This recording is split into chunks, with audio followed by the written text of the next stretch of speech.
ముందుగా హెడ్లైన్స్. మాజీ ఎంపీ మరియు బీజేపీ జాతీయ అధికార ప్రతినిధి శ్రీ జీవీఎల్ నరసింహారావు గారు మీడియాతో మాట్లాడుతున్నారు.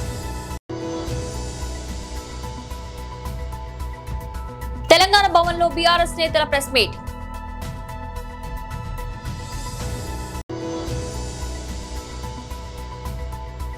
గుంటూరులో మాజీ మంత్రి అంబటి రాంబాబు గారి నివాసంలో ఆయన కుమార్తె ప్రెస్ మీట్.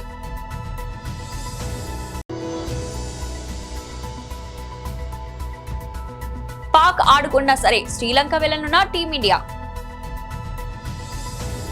మాజీ ఎంపీ మరియు బీజేపీ జాతీయ అధికార ప్రతినిధి శ్రీ జేవీఎల్ నరసింహారావు గారు మీడియాతో మాట్లాడుతున్నారు. వేదికపై ఉన్నటువంటి పార్టీ నాయకులు, సహచరులు, ఈ పత్రికా సమావేశాన్ని విచ్చేసినటువంటి మీడియా ప్రతినిధులు అందరికీ స్వాగతం. నిన్న కేంద్ర ప్రభుత్వం ప్రవేశపెట్టినటువంటి బడ్జెట్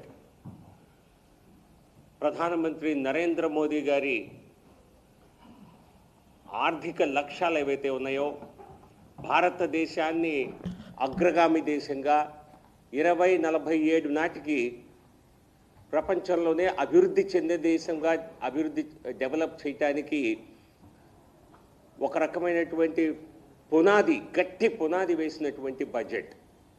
గత 11 సంవత్సరాలుగా ఆర్థిక వ్యవస్థను పటిష్టం చేసి గతంలో కాంగ్రెస్ పార్టీ అధికారంలో ఉన్న సమయంలో 11వ స్థానంలో ఉన్నటువంటి భారతదేశాన్ని 4వ అతిపెద్ద ఆర్థిక శక్తిగా 11 సంవత్సరాలు తిరగకుండానే ముందుకు తీసుకెళ్ళినటువంటి నరేంద్ర మోదీ వారి పటిమ గురించి ప్రపంచ దేశాలన్నీ కూడా భారతదేశ ప్రజలు కూడా గుర్తిస్తున్నారు. అందుకే 3వసారి ప్రధానమంత్రి అవటమే కాకుండా వరుసగా ఆ తర్వాత జరిగిన ప్రతి ఎన్నికల్లో కూడా భారతీయ జనతా పార్టీ విజయం సాధిస్తుందంటే దీని వెనుక ప్రధానంగా భారతదేశ అభివృద్ధి, ప్రధాని నరేంద్ర మోదీ గారు నడిపిస్తున్నటువంటి విధానమే ప్రధాన కారణం.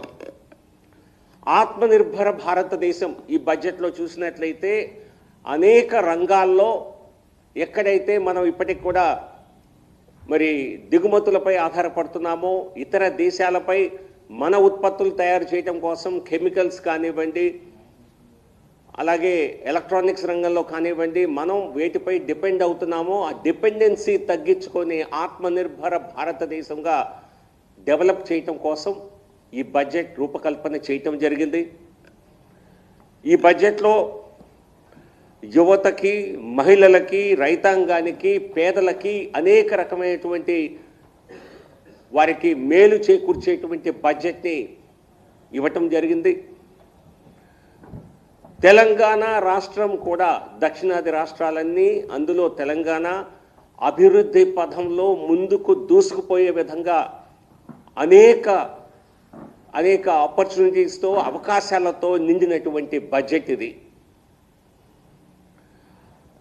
కేవలం తెలంగాణ కాదు, మరో తెలుగు రాష్ట్రమైనటువంటి ఆంధ్రప్రదేశ్ కానివ్వండి, తమిళనాడు, కేరళ, ఈ రాష్ట్రాలన్నీ కూడా ఈ బడ్జెట్ నుంచి తమ ఆర్థిక అభివృద్ధి గ్రోత్ రేట్ ఏదైతే ఉందో దాన్ని పెంచుకోవటానికి అపారమైనటువంటి అవకాశాలు కల్పించినటువంటి బడ్జెట్. తెలంగాణ భవన్లో బీఆర్ఎస్ నేతల ప్రెస్ మీట్. దోపిడి దొంగలు కాంగ్రెస్, రేవంత్ రెడ్డి వాళ్లకు సపోర్ట్ చేస్తున్న బీజేపీ నాయకులు కుట్రతో ఏర్పాటు చేసిన సిట్టు పోలీసులు ఇలా కేసీఆర్ గారిని విచారిస్తున్నారు. ఇది తెలంగాణ చరిత్రలో ఒక గొప్ప బాధతో నిజంగా తల వంచుకోవాల్సిన దుర్దినం. నిజంగా తెలంగాణ అంతా కూడా ఈరోజు శోక సముద్రంలో మునిగింది. మేము మొదటి నుంచి చెప్తున్నాం, కేసీఆర్ గారికి ఉన్న ధ్యాసంతా కేవలం తెలంగాణ. వారి శరీరంలో ప్రతి కణంలో కూడా తెలంగాణనే ఉంటుంది. వాళ్ళ మస్తిష్కంలో ఉన్న ప్రతి ఆలోచన కూడా తెలంగాణ గురించే తిరుగుతుంది తప్ప వేరే దాని గురించి కాదు. కానీ ఈ తరుణంలో ఈ ట్యాపింగ్ అనే దాన్ని ఒక ముందుకు తీసుకొచ్చి కాంగ్రెస్ నెరవేరని హామీలు ఇచ్చి తెలంగాణ ప్రజల మీద మత్తుమందు జల్లి వాళ్ళందరినీ మోసం చేసి అధికారం తీసుకొని పూర్తిగా పరిపాలన విఫలమై అదేవిధంగా తెలంగాణ రాష్ట్రాన్ని పట్టపగలే దోచుకుంటున్న ఈ తరుణంలో బీఆర్ఎస్ పార్టీ తెలంగాణ గొంతుకగా మారి ఈరోజు తెలంగాణ ప్రజలను రక్షించుకోవడానికి మరి పోరాడుతుంటే తెలంగాణ ప్రజల దృష్టి మరల్చనీకే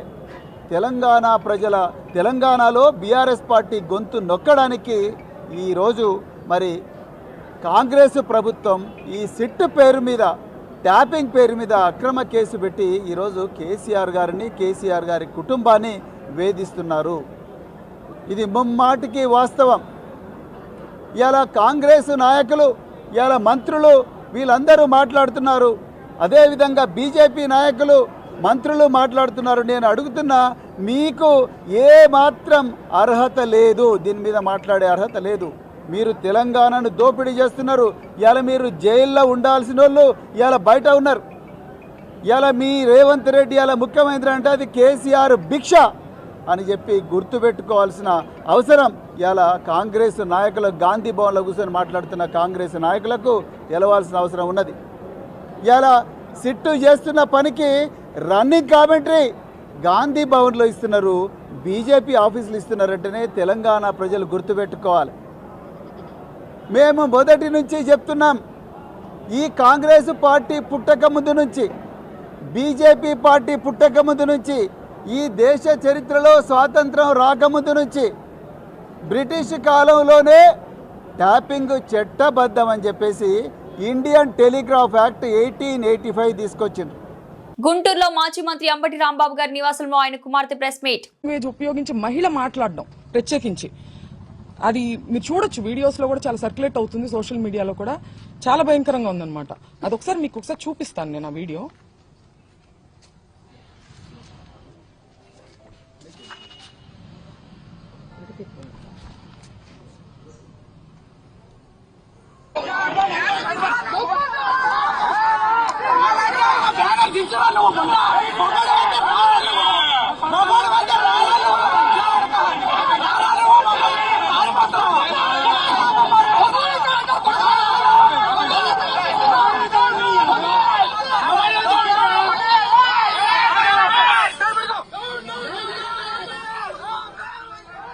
ఈవిడ ఒక మహిళ, ఆవిడ ఉపయోగించిన లాంగ్వేజ్ మీరు చూశారు. రెచ్చగొట్టి కావాలని ఎటువంటి పదజాలాన్ని ఇవాళ వాళ్ళు ఖండిస్తున్నారో అటువంటి పదజాలాన్ని ముందుగా ప్రథమంగా ఆయన మీద ప్రయోగించి ఆయన్ని రెచ్చగొట్టే ప్రయత్నం చేశారు. ఆ రెచ్చగొట్టిన ఆ హీట్ ఆఫ్ ద మూమెంట్ లో ఆయన ఒక రకంగా రియాక్ట్ అవడం జరిగింది. దాన్ని వెంటనే ప్రెస్ మీట్ పెట్టి, ఇంటికి వచ్చిన వెంటనే కూడా ఆయన ప్రెస్ మీట్ పెట్టి నేను అలా అనుండాల్సింది కాదు అని క్లియర్ గా ఆయన చెప్పారు. నేను అన్నది చంద్రబాబు గారిని కాదు, నేను నా మీద దాడికి వచ్చిన వాళ్ళని నేను అన్నాను. ఆయన ప్రజల చేత ఎన్నిక అవ్వబడినటువంటి సీఎం, ఆయన అనే ఉద్దేశం నాకు లేదు అని ఆయన వెంటనే చెప్పారు. ఇలా చెప్పే దమ్ము ఎవరికుందండి? ఇంతకు ముందు చంద్రబాబు నాయుడు గారు, నేను రాజకీయాలు మాట్లాడాలని కాదు, నేను ప్రత్యక్ష రాజకీయాల్లో లేను, ఈ సందర్భంలో అది ప్రస్తావించాల్సిన అవసరం ఉంది, దానికి ఒక ప్రాముఖ్యత ఉంది. చంద్రబాబు గారు ఒక పబ్లిక్ మీటింగ్ లో మాట్లాడుతూ జగన్ గారిని ఉద్దేశించి ఆయన ఒక మాట అనడం జరిగింది, నీ పుట్టుకే తప్పుడు పుట్టుక అని. ఇది హీట్ ఆఫ్ ద మూమెంట్ లో అన్న మాట కాదండి, చాలా ప్రిపేర్డ్ గా ఒక పబ్లిక్ మీటింగ్ లో ఆయన దీన్ని మాట్లాడారు. దాని గురించి ఆయన ప్రెస్ మీట్ పెట్టి నేను అలా అనుండాల్సింది కాదని ఎప్పుడైనా చెప్పారా? ఇలాంటి ఎగ్జాంపుల్స్ ఇంకా చాలా ఉన్నాయి. కానీ రాంబాబు గారు చెప్పారు, ఆయన అన్నది హీట్ ఆఫ్ ద మూమెంట్ లో, దాన్ని నేను అలా అనుండాల్సింది కాదని ఆయన చెప్పడం జరిగింది. చెప్పిన తరువాత కూడా నేను లీగల్ కాన్సిక్వెన్సెస్ ఫేస్ చేస్తాను, నేను ఎక్కడే ఉంటాను, నేను ఎక్కడికి పారిపోను అని చెప్పిన తర్వాత కూడా ఒక ప్రజాస్వామ్యంలో, ఒక గవర్నెన్స్, ఒక లా అండ్ ఆర్డర్ ఉన్న స్టేట్ లో పోలీసుని పూర్తిగా నిర్వీర్యం చేసి విపరీతమైన దాడులు చేశారు. ఆయన మీద హత్యాయత్నం చేశారు. కత్తులు, కర్రలు. మా నాన్నగారు ప్రెస్ మీట్ ముగించుకుని ఆఫీస్లోకి వెళ్లారు. ఇది అందరూ చూశారు అక్కడ, పోలీసులు, ప్రెస్, అందరికీ తెలుసు. ఇంట్లో లేడీస్ మాత్రమే ఉన్నామని కూడా తెలుసు. లేడీస్ ఉన్న ఇంట్లోకి మగవారిని మూకుమ్మడిగా పంపి, ఈ సందర్భంలో నేను గల్లా మాధవి గారిని అడుగుతున్నాను, ఇది మీకు ఏ నైతిక విలువ ఉందని చెప్పి మీరు క్షమాపణ కోరుతున్నారు అంబటి రాంబాబు గారి దగ్గర నుంచి?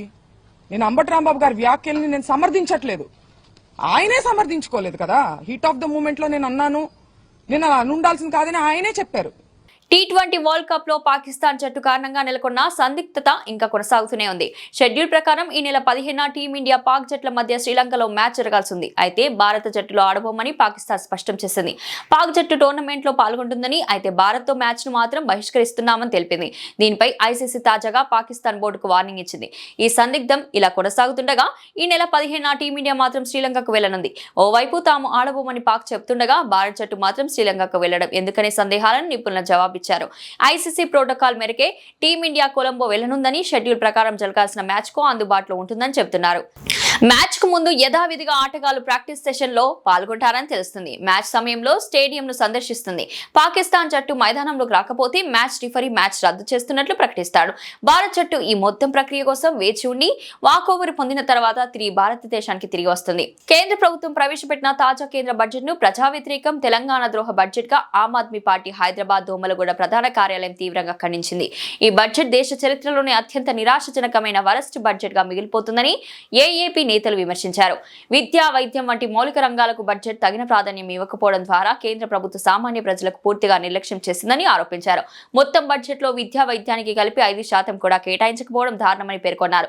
ఇక తెలంగాణకు ఈ బడ్జెట్ లో గుండు సున్నా దక్కిందని ఆమ్ ఆద్మీ పార్టీ ఆగ్రహం వ్యక్తం చేసింది. కాజీపేట కోచ్ ఫ్యాక్టరీ, బయ్యారం ఉక్కు పరిశ్రమ వంటి విభజన హామీల ప్రాజెక్టుల ప్రస్తావనే లేకపోవడం తెలంగాణపై కేంద్రానికి ఉన్న వివక్షకు నిదర్శనమని తెలిపారు. మెట్రో ఫేజ్ 2 నిధులు, రీజనింగ్ రింగ్ రోడ్, రైల్వే లైన్లకు అనుమతులు ఇవ్వకుండా తెలంగాణ అభివృద్ధిని అడ్డుకుంటున్నారని ఆరోపించారు. తెలంగాణకు రావాల్సిన ఐఐఎం, నవోదయ కేంద్రీయ విద్యాలయాలు ఇప్పటికీ మంజూరు చేయలేదని గుర్తు చేశారు. ఈ తెలంగాణ ద్రోహ బడ్జెట్ కు వ్యతిరేకంగా రోడ్డెక్కి పోరాడతామని ఆమ్ ఆద్మీ పార్టీ తెలంగాణ రాష్ట్ర కన్వీనర్ హేమా సుదర్శన్ జిల్లోజు స్పష్టం చేశారు.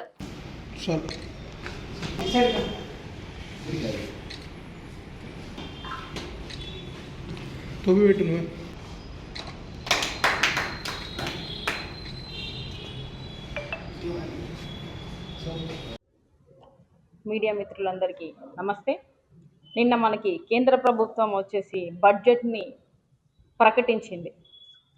అంటే సండే కూడా ప్రభుత్వాలు పనిచేస్తాయి అన్నట్టుగా చెప్తూనే నిన్న బడ్జెట్ని ప్రవేశపెట్టడం జరిగింది.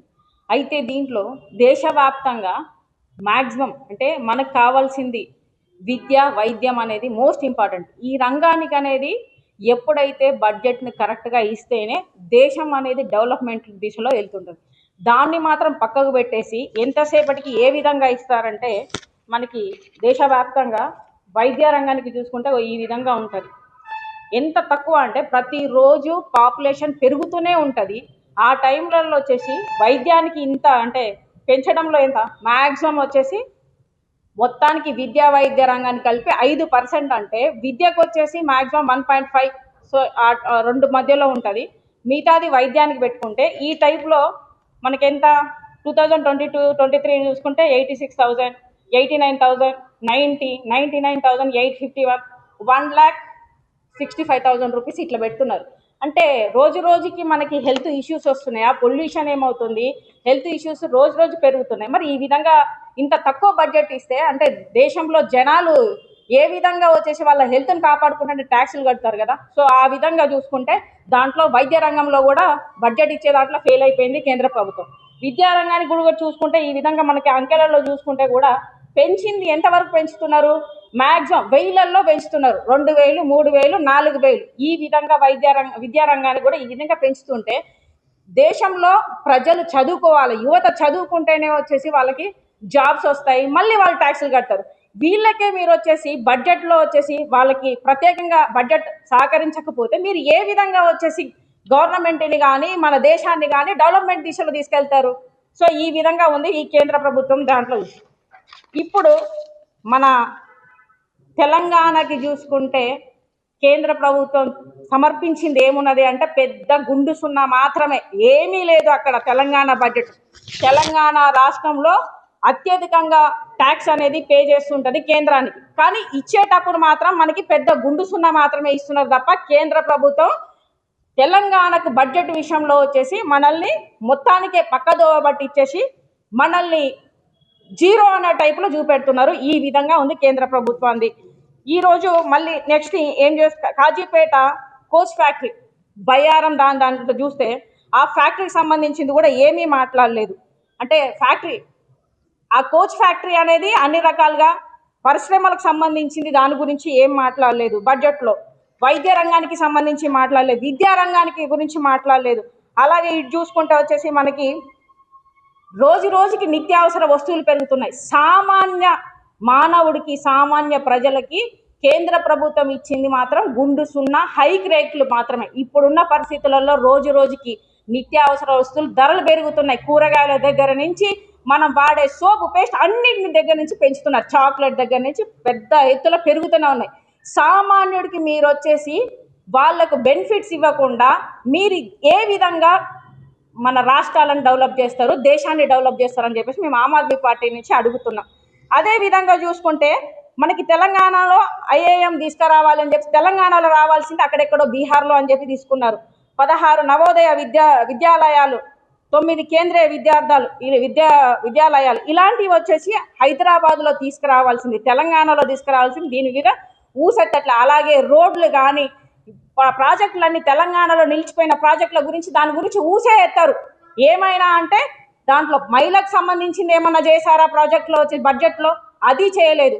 అలాగే వ్యవసాయానికి సంబంధించి రైతులకు ఏమైనా చేశారా? అది చేయలేదు. మరి సామాన్య మానవుడికి చేయట్లే, ఇటు రైతులకు చేయట్లే, ఇటు మహిళలకు చేయట్లేదు. మరి ఈ బడ్జెట్ దేనికోసము? ఈ ఇప్పుడు ఉన్న సిచ్యువేషన్లో నిన్న ఏం చెప్పారు? కొన్ని ఎలక్షన్స్ ఉన్నాయి కాబట్టి ఆ ఎలక్షన్స్ మీద ప్రేమ గుట్టేసి మనోళ్ళు ఏం చేశారంటే రైలు ఏంటిది వందే భారత్ రైలు వచ్చేసి మేము దాంట్లో 7 కోచెస్ ట్రాక్స్ ఇవ్వడానికి అలా చేసేసి వందే భారత్ ట్రైన్లో వచ్చేసి Hyderabad to Bengaluru, Hyderabad to Pune, Hyderabad to Tamil Nadu అని చెప్పేసి ఇలా తీసుకొస్తున్నారు. ఫోన్ ట్యాపింగ్ వ్యవహారంలో భాగంగా మాజీ ముఖ్యమంత్రి కేసీఆర్ ను సిట్ విచారణకు హాజరు కావాలని పిలవడంతో రాష్ట్ర వ్యాప్తంగా నిరసనలు కొనసాగుతున్నాయి. ఈ నేపథ్యంలో వరంగల్ పశ్చిమ నియోజకవర్గ ఎమ్మెల్యే నాయని రాజేందర్ రెడ్డి స్పందించారు. నోటీసులు పంపినంత మాత్రాన ఇంత గందరగోళం ఎందుకు జరుగుతుందని ప్రశ్నించారు. తప్పు చేయని వారు అయితే రాస్తారోకల్ నిరసనలు అవసరమా అని అన్నారు. సిట్ ముందు హాజరై అడిగిన ప్రశ్నలకు సమాధానం చెప్పి నిజాయితీ నిరూపించుకోవాలని సూచించారు. గతంలో విచారణ లేకుండా కేసులు పెట్టి జైలుకు పంపిన సందర్భాలు ఉన్నాయని గుర్తు చేశారు. నిరసనలతో అబద్ధాలు నిజాలు కావని వ్యాఖ్యానించారు. చట్ట పరిధిలోని అధికారులు ముందుకు వెళ్లాలని విజ్ఞప్తి చేశారు. ఇంత వయసున్న ఆలోచన విధానం ఇదేనా అని విమర్శించారు. ప్రజలు కపట వేషాలను నమ్మవద్దని పిలుపునిచ్చారు. చట్టంలో ఉన్నప్పుడు తప్పు చేస్తే ఎంతటి వారినైనా ఉపేక్షించలేదని స్పష్టం చేశారు. సిటీకి ఏం జరిగిందో వాళ్ళు అడిగిన ప్రశ్నలు చెప్పి నీ నిజ స్వరూపాన్ని, నీ నిజాయితీని తెలియజేసుకో. అంతేగాని ఈ ర్యాలీలు, ధర్నాలు, ఈ న్యూసెన్స్ ఇవన్నీ పెట్టి ప్రజలు డైవర్ట్ చేసి సింపతి పొందటానికి వీళ్ళు చేసేటి అన్ని చేస్తూనే ఉన్నారు కదా. ఇంకా బుద్ధి రాకుండా నిన్న కూడా ఆ కౌశిక్ రెడ్డి అది ఏంటిది, అది అధికారుల మీద దాడి లేనిది, దౌర్జన్యాలు లేనిది. అంటే మీరు ఏమి చేసినా చూసుకుంటూ విచారణ విలువద్దు. మీరేమన్నా మీదికెళ్ళి ఊడిపడ్డారా? మీకు దేని గురించి చేయాలి? నోటీస్ ఇస్తేనే బట్టలు చెప్పుకుంటున్నారే. మరి గతంలో ఇంత మందిని లోపటించినప్పుడు గుర్తు రాలే, సోయి రాలే, మేము వచ్చి నిరూపించుకోలేము ఆ నిజాయితీని. అది వదిలిపెట్టి ఈ రాధాంతం ఏంది, టీవీలలో ఈ న్యూస్ ఏంటి, ఇక్కడ బయట తీసుకొచ్చి ప్రజలను తీసుకొచ్చి నిరసన తెలిపితే నీ అన్ని మాఫ్ అవుతాయా? చేసిన పాపాలన్నీ పోతాయా? అధికారులకు కూడా విజ్ఞప్తి, దయచేసి ఇలాంటి వాళ్ళని క్షమించకండి. మీ యొక్క వృత్తిపరమైన న్యాయమైనది ఏది ఉంటే అది చేయవలసిందిగా విజ్ఞప్తి చేస్తున్నా. దేనికంటే దీంట్లో వీళ్ళు చేసే తప్పులు, మంది మార్బల్ నేర్చుకుని దాడిలు, దౌర్జన్యాలు, తిరగబాటు చేసినట్టు మాట్లాడి ఏమనంటే ఉద్యమం దానికో పేరు పెట్టి చేసేటి అన్ని దొంగతనాలు, పేర్లు, ఉద్యమాలు. ఏమయ్యా ఇది? ఏమైనా పద్ధతేనా ఇది? వయసు పెరిగింది, 80,000 పుస్తకాలు చదివిన అంటున్నావు. ఇదేనా మీరు చేసే పని? ఇదేనా నీ రెచ్చగొట్టడం, తెలంగాణ తగలబెట్టడం అనేది? బిడ్డ, ఇక్కడెక్కడ గొడవలు జరుగులు, ఎక్కడ ఏది జరిగినా అది మాత్రం మంచి పరిణామం కాదు. తెలంగాణని ఇదివరకే అప్పుల పాలు చేసి సర్వనాశనం చేసి మళ్ళా మాయమాటలతో చెప్పి అధికారంలోకి వస్తే మళ్ళీ ఏదో వస్తాం, రాబోతాం, వస్తే 3 ఏళ్లలో చింపుతాం, చేస్తాం. ఇవన్నీ మర్చిపోండి. మీరు ప్రజలు నమ్మరు. ఇంత కూడా తెలంగాణ లేకుండా ఖతం చేస్తారు వీళ్ళు, ఈ కుటుంబం కనుక మళ్ళీ అధికారంలోకి వస్తే. దయచేసి వీరిని నమ్మకండి ప్రజలారా. వీరు చేసిన పాపాలు అన్ని పండినాయి, అవి చివరి దశకు వచ్చినాయి. కాబట్టి ఇక ఆ దోచుకున్న డబ్బుతోటి మందబలం చూపించి ఎట్లా పడితే అట్లా మాట్లాడితే వీళ్ళు చేసిన పాపాలన్నీ పోతే అనుకుంటున్నారు. ఇలా సొంత బిడ్డ చెప్పినా బుద్ధి రావట్లేదంటే ఇంకా వీరికి ఎవరు చెప్తే బుద్ధి వస్తుందో అర్థం చేసుకోవాలని విజ్ఞప్తి చేస్తున్నారు. సీనియర్ నటుడు రాజేంద్ర ప్రసాద్ ప్రధాన పాత్రలో నటిస్తున్న Panchali Panchabhartha cinema teaser Telangana cinematography శాఖ మంత్రి కోమటిరెడ్డి వెంకటరెడ్డి ఆవిష్కరించారు. హైదరాబాద్ లో జరిగిన ఈ కార్యక్రమంలో ఆయన ముఖ్య అతిథిగా పాల్గొన్నారు. ఈ సందర్భంగా మంత్రి కోమటిరెడ్డి మాట్లాడుతూ హాస్యం ఒక మంచి ఔషధం లాంటిదని, అపహాస్యం కాకుండా ఆరోగ్యకరమైన హాస్యంతో ప్రేక్షకులను అలరించే ప్రయత్నం చేయడాన్ని అభినందించారు. ముఖ్యమంత్రి రేవంత్ రెడ్డి గారి నాయకత్వంలో ప్రజాప్రభుత్వం ఎల్లప్పుడూ సినీ పరిశ్రమ అభివృద్ధికి, సినీ కార్మికుల సంక్షేమానికి అండగా ఉంటుందని ఆయన హామీ ఇచ్చారు. చిత్ర నిర్మాణ బృందానికి మంత్రి తన హృదయపూర్వక శుభాకాంక్షలు తెలిపారు. ఈ చిత్రానికి గంగా సప్తశిఖర రచన మరియు దర్శకత్వం వహిస్తున్నారు. వెంకట దుగ్గిరెడ్డి నిర్మాతగా, శ్రీకాంత్ శెట్టివారి, సాయినాథ్ మన్యం సహా నిర్మాతలుగా royal throne productions, Om Sai Ram arts banner పై తెరకెక్కనుంది. ఈ చిత్రంలో రాజేంద్ర ప్రసాద్ తో పాటు రోల్ రైడా చెమ్ని సురేష్, పృథ్వీరాజ్, శ్రీకాంత్, అయ్యంగార్, సరీహ్ పర్క్, రూపలక్ష్మి, రాజ్ పవన్, రవిరెడ్డి, జబర్దస్త్ నవీన్ తదితరులు కీలక పాత్రలు పోషిస్తున్నారు. బాబీ కేఎస్ఆర్ కథ అందించగా రాజ్ పవన్ స్క్రిప్ట్ ను సమకూర్చారు. మహేష్ నారాయణ, అభిషేక్ సంగీతం అందిస్తుండగా కేవీ ప్రసాద్ సినిమాటోగ్రాఫర్లుగా, జానీ భాష ఎడిటర్గా వ్యవహరిస్తున్నారు. బులెటిన్ ముగించే ముందు హెడ్లైన్స్ మరోసారి. మాజీ ఎంపీ మరియు బీజేపీ జాతీయ అధికార ప్రతినిధి శ్రీ జీవీఎల్ నరసింహారావు గారు మీడియాతో మాట్లాడుతున్నారు. తెలంగాణ భవన్ లో బీఆర్ఎస్ నేతల ప్రెస్ మీట్.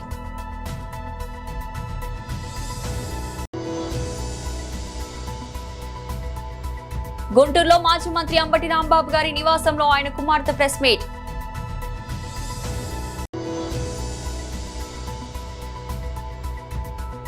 పాక్ ఆడుకున్నా సరే శ్రీలంక వెళ్లనున్న టీమిండియా.